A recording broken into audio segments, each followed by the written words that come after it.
Boa noite a todos.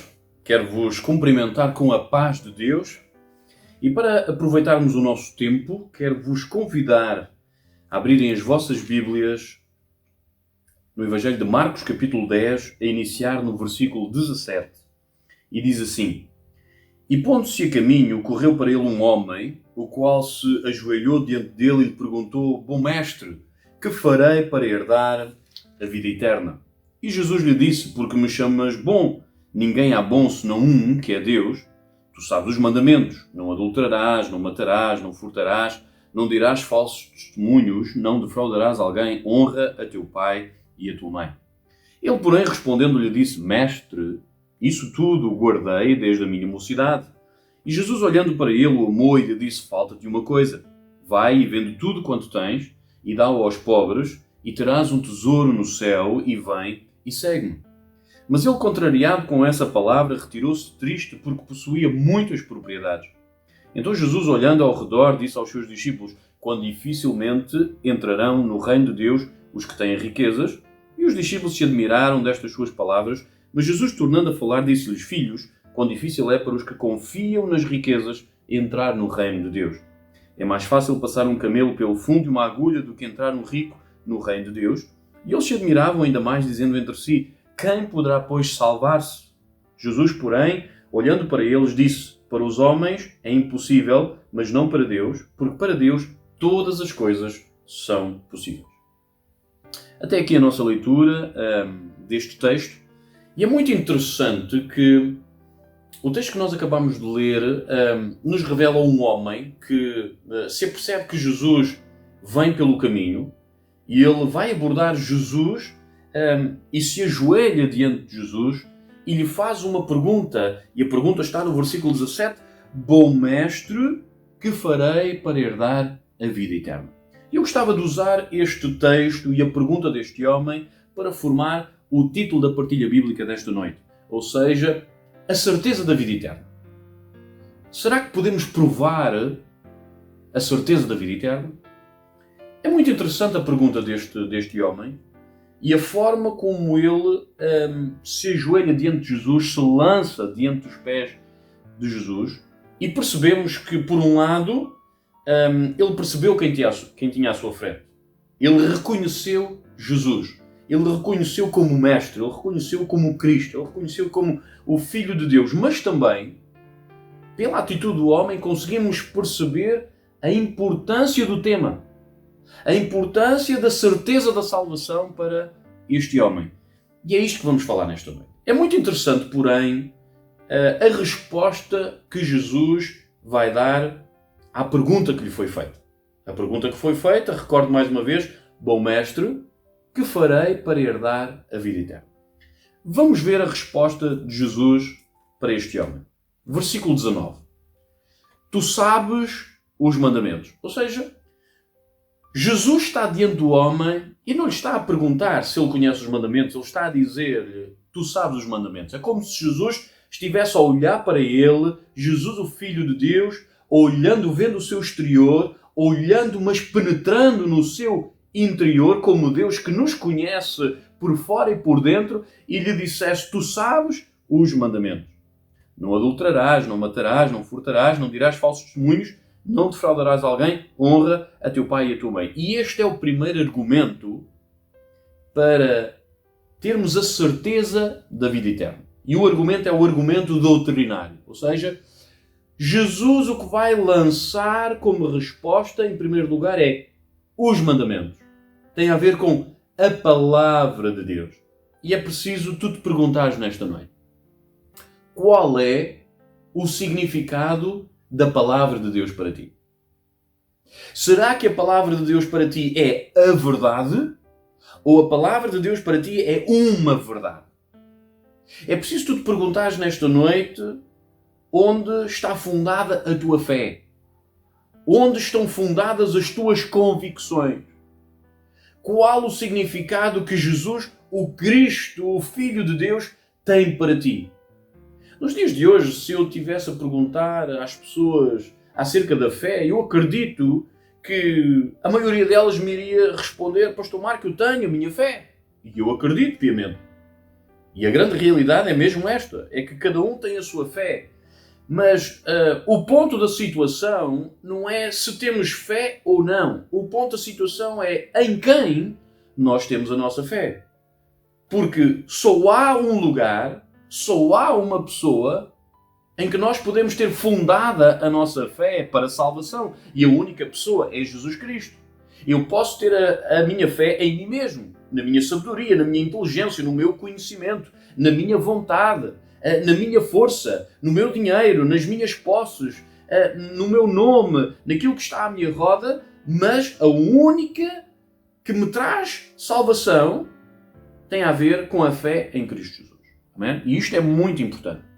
Então, quando Jesus está a responder diretamente a uma pergunta sobre a certeza da salvação, que farei para herdar a vida eterna, tendo uma certeza de vida eterna, o primeiro argumento apresentado por Jesus é a doutrina, a palavra de Deus. Em segundo lugar, Jesus, no versículo 20, percebemos que o homem, a forma como ele responde à afirmação de Jesus, vai nos revelar o segundo argumento. E o segundo argumento é o argumento moral, ou seja, o conhecimento do certo e o errado de Deus, o conhecimento da vontade ou não de Deus, e como é que eu reajo acerca disso. Então vejam comigo, versículo 20. Ele, porém, ele quem? O homem. Ele, porém, respondendo-lhe disse, Mestre, tudo isso guardei desde a minha mocidade. Ou seja, relacionado com a palavra de Deus, relacionado com a tua palavra, Jesus, relacionado com o conhecimento da tua palavra, eu tenho guardado. E esta expressão guardei é mais do que conhecer. Guardar é agarrar naquilo que eu conheço e deixar que aquilo que eu conheço afete as minhas decisões, afete as minhas escolhas, afete o meu certo e o errado. E nós precisamos lembrar nesta noite Saulo de Tarso. Porque uma coisa é o conhecimento da palavra de Deus. Outra coisa é deixar que esse conhecimento afete a minha vivência. Lembrando Saulo de Tarso, e nos Atos dos Apóstolos nós conseguimos ter este relato, e eu não vou buscar a leitura para remirmos um pouco o tempo, mas quero-vos recordar que Saulo de Tarso, ele era zeloso pelas coisas de Deus, ele era um conhecedor da lei, ele era um judeu, ele era um fariseu, ele estudou aos pés de Gamaliel, e percebemos quando os discípulos eles se levantam falando sobre Jesus, falando sobre Cristo, falando sobre o Filho de Deus. Saulo de Tarso, quando ouviu isto, o quê? O Filho de Deus? Blasfémia, escândalo, o que é isto? E ele, propriamente, voluntariamente, ele se levanta para ir buscar cartas, para enfiar toda aquela gente a que ele apelidava de seita na prisão. E quando ele está a fazer uma viagem para Damasco, diz o texto, quando ele está a chegar perto de Damasco, que ele é surpreendido subitamente com uma luz do céu e ele ouve uma voz que lhe pergunta, Saulo, Saulo, por que me persegues? E diz que ele, caindo perante aquele resplendor, ele faz uma pergunta. Quem és tu, Senhor? E a resposta é, eu sou Jesus a quem tu persegues. Então, qual é a informação que nos dá este texto?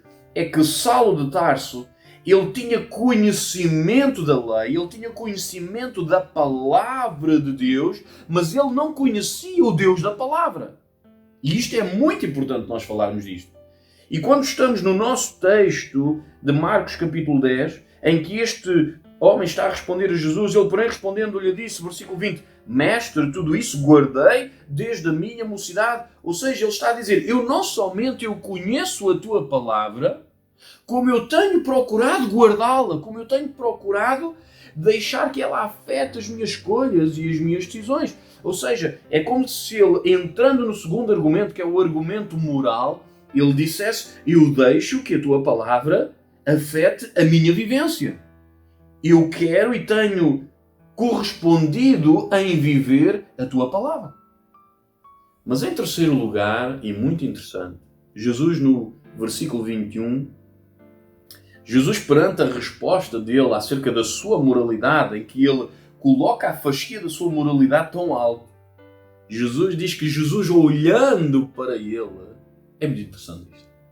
O Filho de Deus, não é? Diante do homem, conhecendo-o por fora e por dentro. Conhecendo o seu presente, o seu passado e conhecendo o seu futuro. Que nada lhe é oculto. Diz que Jesus, olhando para ele, o amou e lhe disse: falta-te uma coisa. Vai e vende tudo quanto tens e dá-o aos pobres e terás um tesouro no céu e vem e segue-me. Versículo 22. Mas ele, contrariado com essa palavra, ou seja, mais uma vez confirmamos que é possível nós termos o conhecimento da palavra de Cristo e não aceitá-la na nossa vida. E foi exatamente o que aquele jovem fez. Mas ele, contrariado com essa palavra, retirou-se triste. Porquê? Porque possuía muitas propriedades. O versículo 24 nos dá uma informação que ele confiava nas riquezas. E quero-vos dizer uma coisa. O texto, apesar de colocar dinheiro, o contexto do texto não tem a ver com dinheiro. O contexto do texto tem a ver com o amor. Ou seja, onde está o teu amor? Será que o teu amor está nas riquezas? Onde está a tua confiança? Porque não há problema nenhum nos ricos. O problema está em se tu amas a riqueza, em se tu confias na riqueza. Onde está o teu amor? Será que o teu amor está em Deus? Onde é que está o teu amor? E aqui entramos no terceiro argumento, que é o argumento social, que tem a ver com o amor. Então, quando estamos a falar sobre o tema da certeza da vida eterna, temos um argumento doutrinário, temos um argumento moral e temos um argumento social, que é o amor. E gostava que nós fôssemos rapidamente, para remirmos o nosso texto, a 1 de João, 1 de João, capítulo 5, e vamos buscar este versículo apenas para fazermos aqui um alinhamento do contexto, uma colagem do contexto, e gostava de falar um bocadinho melhor acerca deste argumento social do amor. E João diz assim, em 1 de João, capítulo 5, versículo 13, estas coisas vos escrevi para que saibais que tendes a vida eterna. Estas coisas, que coisas? As coisas que estão para trás, capítulo 1, 2, 3, 4. Ou seja, bate certo. Estamos a falar sobre a certeza da vida eterna e João vem dizer, estas coisas vos escrevi. Ou seja, ele está a dizer aos seus leitores, aos seus ouvintes, qual foi o objetivo com que ele escreveu esta primeira epístola. Qual era a sua motivação, qual era o seu alvo. Estas coisas vos escrevi para que saibais que tendes a vida eterna. Então, com isto compreendemos que a certeza da vida eterna não está baseada nas nossas emoções, a certeza da vida eterna não está baseada nos nossos sentimentos, mas a certeza da vida eterna pode-se explicar. Aleluia! Porquê? Porque as emoções e os sentimentos, eles mudam. Eu hoje sinto-me corajoso, amanhã sinto-me temeroso. Eu hoje sinto-me confiante, amanhã eu sinto-me diferente. Eu sinto-me com medo, amanhã eu sinto-me ousado. Os meus sentimentos e as minhas emoções, elas mudam muitas das vezes mediante as circunstâncias. Então esta certeza da vida eterna, quando eu estou a viver um tempo de pandemia, o tempo que eu estou a viver agora, que me pode trazer algum medo, algum receio, não pode mudar jamais a certeza da vida eterna. Porque a certeza da vida eterna não está baseada em coisas que mudam, como as emoções e os sentimentos. A certeza da vida eterna está alocada em alguma coisa que não muda, que é firme, e aquilo que é firme é a rocha da nossa salvação, que é Cristo Jesus. Aleluia! Então, quando eu estou a olhar para a palavra de Deus, eu, através desta primeira epístola, olhando para este versículo 13, percebo que João está a dizer que estas coisas vos escrevi para que saibais que temos a vida eterna. Então eu posso saber e ter a certeza da vida eterna pela palavra de Deus. Então o texto de 1 de João, capítulo 4, versículos 7 a 12, nos vão ajudar a entendermos um pouco mais acerca deste argumento social, acerca do amor. E rapidamente diz assim, versículo 7, amados, amemos uns aos outros porque a caridade é de Deus e qualquer que ama é nascido de Deus e conhece a Deus. Aquele que não ama não conhece a Deus, porque Deus é caridade. Então João põe aqui em pratos limpos. Se queremos falar sobre a certeza da vida eterna, quem tem a certeza da vida eterna é aquele que ama como Deus ama. Se Deus é amor e eu não amo, então há aqui alguma coisa que não bate certo. Se Deus é amor, eu preciso de amar. Ou seja, aquele que tem a certeza da vida eterna, o amor para esse não é facultativo. O amor para esse não é opcional. Isto é muito importante nós vermos isto. Agora, João vai dizer, versículo 9 e versículo 10, em que é que se manifesta o amor de Deus? Onde é que se manifestou o amor de Deus? Nisto se manifestou a caridade de Deus para connosco, que Deus enviou o seu Filho unigênito ao mundo, para que por ele vivamos. Nisto está a caridade, não em que nós tenhamos amado a Deus, mas em que ele nos amou e enviou o seu Filho para propiciação pelos nossos pecados. Versículo 11. Amados, se Deus assim nos amou, assim como? Da forma que nós lemos versículo 9 e versículo 10. Então reparem, o amor de Deus não é um amor como ao mundo. Reparem, o mundo, como é que o mundo ama? O mundo olha para a pessoa que tem à sua frente, faz uma avaliação da pessoa e reage conforme a avaliação que fez. Reparem que o amor de Deus é totalmente diferente. O amor de Deus não é reativo. O amor de Deus é espontâneo e o amor de Deus é sacrificial. Ou seja, versículos 9 e versículos 10 nos falam sobre o amor de Deus em que Deus olhou para nós e enviou o seu Filho.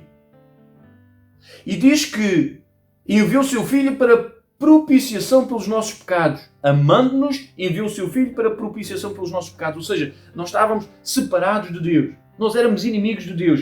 E Ele, de uma forma espontânea, voluntária e sacrificial, Ele nos amou. Aleluia. Então o amor de Deus para nós é um exemplo. Mas não é somente um exemplo.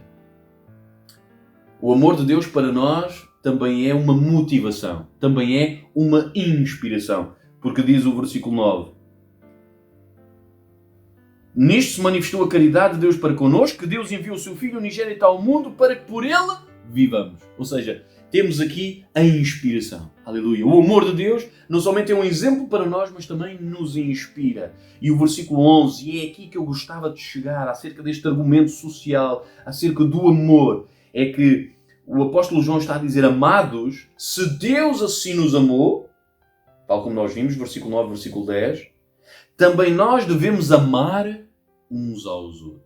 Ou seja, a fasquia elevou-se de tal maneira que agora não é como Êxodo capítulo 20, em que nós percebemos que amamos o outro como a nós mesmos, mas agora percebemos que no tempo da graça esse amor foi elevado. Ou seja, o tempo do Antigo Testamento, o tempo da lei, a lei ela é insuficiente, a lei leva-nos até Cristo, mas quando chegamos a Cristo percebemos verdadeiramente a essência do amor, porque Deus é amor, aleluia. Então percebemos que o amor de Deus é um amor espontâneo e sacrificial. Ele olhou mais para nós do que para si mesmo.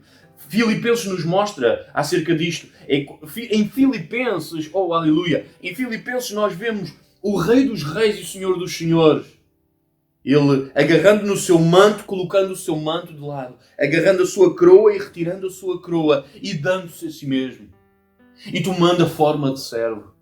Aniquilou-se a si mesmo. Aleluia. Para quê? Para nos salvar. Então agora o tempo da graça não é menor ou insuficiente. O tempo da graça nos leva verdadeiramente ao amor de Deus, ao amor de Cristo pelas nossas vidas. Deus amou-nos enviando o seu Filho. O Filho amou-nos dando a sua vida por nós. Glória ao nome do Senhor. Então o que é que o apóstolo João está aqui a dizer? Amados, se Deus assim nos amou, nós também devemos amar uns aos outros. Então o amor agora pelo outro não está eu amo o outro como eu amo a mim mesmo. Porque se eu tiver falta de amor próprio, a fasquia está muito baixa. O tempo da graça eleva a fasquia ao amor de Deus. Então nós precisamos de amar-nos uns aos outros com o amor de Deus, aleluia, que é um amor espontâneo e sacrificial.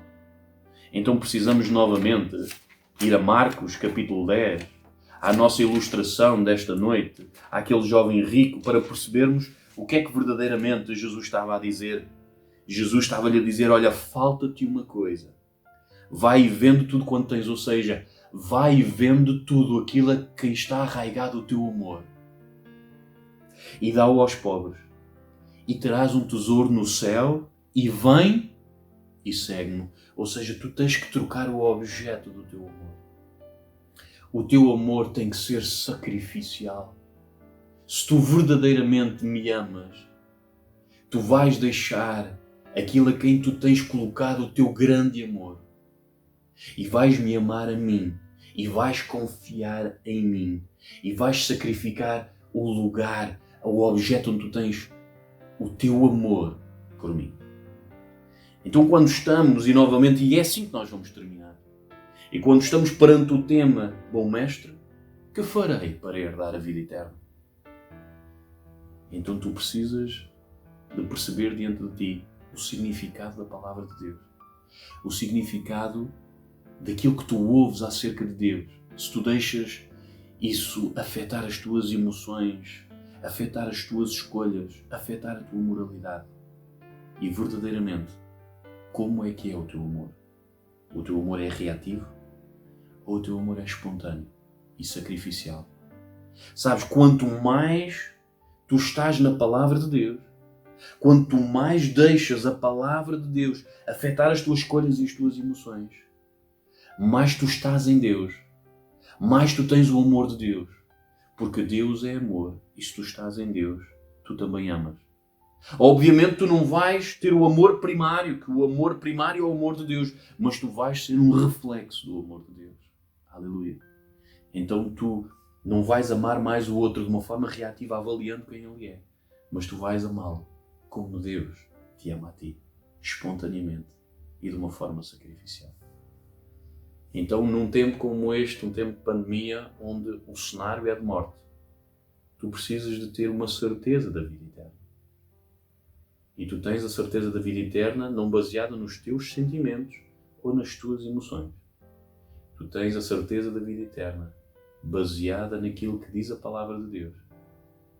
Em testando e provando o significado da palavra de Deus para ti, onde está fundada a tua fé, o que significa Cristo para a tua vida. Se tu deixas a sua palavra afetar as tuas escolhas e as tuas decisões. E como é que tu amas? Se tu amas espontaneamente e de uma forma sacrificial, pensando mais no outro do que em ti mesmo, porque sabes que verdadeiramente Deus cuida de ti. Então era isto que eu trazia e trouxe para as vossas vidas e que possamos olhar para a palavra de Deus. E que nesta noite, se ao avaliarmos e fazermos toda esta avaliação, que nós não possamos responder como aquele jovem que, ouvindo a palavra, contrariado, retirou-se triste, mas que nós possamos deixar que a palavra ela ganhe um lugar no nosso coração e na nossa mente. E diante de Deus, mudarmos, dizemos: Senhor, eu quero amar como Tu amas. Eu quero confiar na Tua palavra. Eu quero depositar a minha fé em Ti. Eu quero viver a Tua palavra. E eu quero amar como Tu também me amas. Então, nesta noite, que esta palavra te possa abençoar e que ricamente Deus te abençoe.